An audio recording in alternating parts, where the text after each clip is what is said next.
Hello everyone. So today we have to do the question answers of chapter number 10 water pollution. Okay na? So get ready with your notebooks. So let's go to the short question answers first.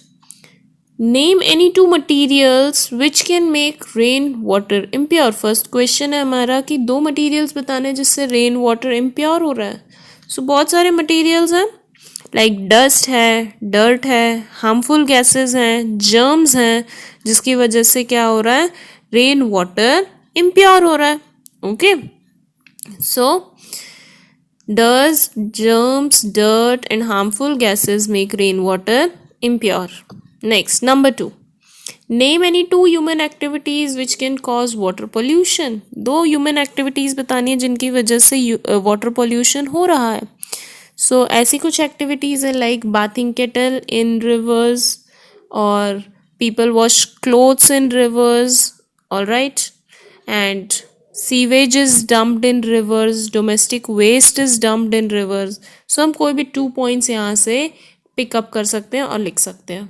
Okay, now next question is which two pollutants are often dumped by factories into the rivers. कौन से दो pollutants हैं जिन्हें factories अक्सर river water में dump कर देती हैं और वाटर को पोल्यूट करती हैं. So waste material and harmful chemicals of factories can be dumped by factories into the reverse.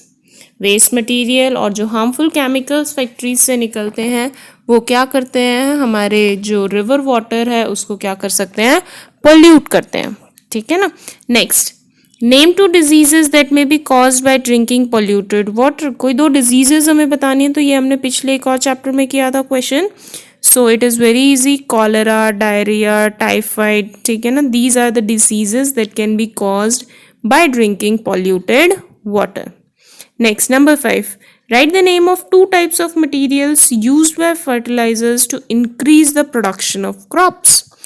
Farmers कौन सी दो चीज़ें अपनी क्रॉप की प्रोडक्शन को इंक्रीज करने के लिए यूज़ करते हैं, हमें ये बताना है. सो क्या यूज़ करते हैं, fertilisers and pesticides. Fertilisers and pesticides are used by farmers to increase the production of crops. Now come to the next one, the long question answers. How do waste from factories and fields affect the aquatic animals? जो factories से waste निकल रहा है, field से, खेतों से waste निकल रहा है, वो किस तरीके से क्या करता है, जो एक्वेटिक एनिमल्स हैं उनको इफ़ेक्ट करता है, उनकी लाइफ को. सो हमने पढ़ा था कि industrial waste and agricultural waste क्या करता है, ग्रोथ ऑफ माइक्रो ऑर्गेनिजम्स को इंक्रीज करता है, माइक्रो ऑर्गेनिजम्स की ग्रोथ बढ़ा देता है, और जिससे कि सप्लाई ऑफ ऑक्सीजन कम हो जाता है एक्वेटिक एनिमल्स के लिए and they can get killed. So हम क्या लिखेंगे, that waste from factories and fields increases the growth of microorganisms in water and reduces the supply of oxygen for aquatic plants and animals. Number 3. Why are oil spills harmful for marine life? Oil spills harmful क्यों है marine life के लिए? सो हमें पता है oil spills क्या करते हैं, कवर कर लेते हैं पूरे सरफेस ऑफ वाटर को और सप्लाई ऑफ ऑक्सीजन को कट कर देते हैं एक्वेटिक प्लांट्स के लिए. So we will write oil spills cover the surface of water and cuts off the supply of oxygen for aquatic plants and animals and they may die. Now question number 2 हमने बीच में छोड़ दिया है. सो हम पहले question 2 देख लेते हैं. How can polluted water affect the crops. Polluted water crops को कैसे इफेक्ट करता है. सो हमने चैप्टर में पढ़ा था कि अगर हम पोल्यूटेड वाटर से इरिगेशन करते हैं तो क्या होगा, उससे डैमेज हो जाएगी हमारे क्रॉप्स और जो फर्टिलिटी है सॉइल की वो भी रिड्यूस हो जाएगी, ख़त्म हो जाएगी. ठीक है ना. So will write polluted water damages the crops and affects the fertility of soil या फिर reduces the fertility of soil. Now come to the question number 4. State any 4 effects of water pollution. ऐसे कोई भी 4 effects हमें बताने हैं किस चीज़ के, वाटर पोल्यूशन के. वाटर के पोल्यूशन होने की वजह से क्या इफेक्ट्स हो रहे हैं. सो हम शॉर्ट में लिखेंगे. सो what polluted water kills the marine animals, marine plants या aquatic plants and animals. So it kills aquatic plants and animals. Next, it reduces the supply of oxygen for aquatic plants and animals.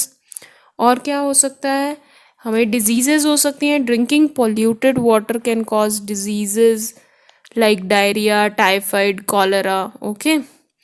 Apart from that, it also damages the crops, damage करता है crop को. Also it affects the fertility of soil या reduces the fertility of soil. So हम कोई भी 4 points लिख सकते हैं. नेक्स्ट इज लास्ट क्वेश्चन हमारा. देखिए, state 4 ways of reducing water pollution. 4 तरीके हमें बताने हैं जिससे हम वाटर पोल्यूशन को क्या कर सकते हैं, रिड्यूस कर सकते हैं. सो देखिए, waste from factories and power houses should not be allowed to fall into rivers. कोई भी waste material, domestic waste, factories का वेस्ट हमें अलाउ नहीं करना चाहिए कि वो रिवर्स में जाए. Next is do not bath cattle in rivers. छोटे छोटे हम पॉइंट्स लिखेंगे. नेक्स्ट क्या हो सकता है, do not throw domestic waste in water. Next is do not use pesticides और chemical fertilizers. Manure should be used. ठीक है ना. और क्या हो सकता है, do not wash clothes in water. ठीक है ना, river water. Okay. So try कि आप जो पॉइंट्स लिख रहे हो वो छोटे हों, ईजी टू लर्न हो. ठीक है ना, सो दैट आपको एग्जाम टाइम में प्रॉब्लम ना आए और जो आप अच्छे से याद रख सको. ठीक है ना, बहुत hard and tough language use करने की ज़रूरत नहीं है. So you can write any 4 points. Okay. And after this the chapter is completed. So next time we'll meet with another topic. Till then, stay tuned and happy reading, everyone.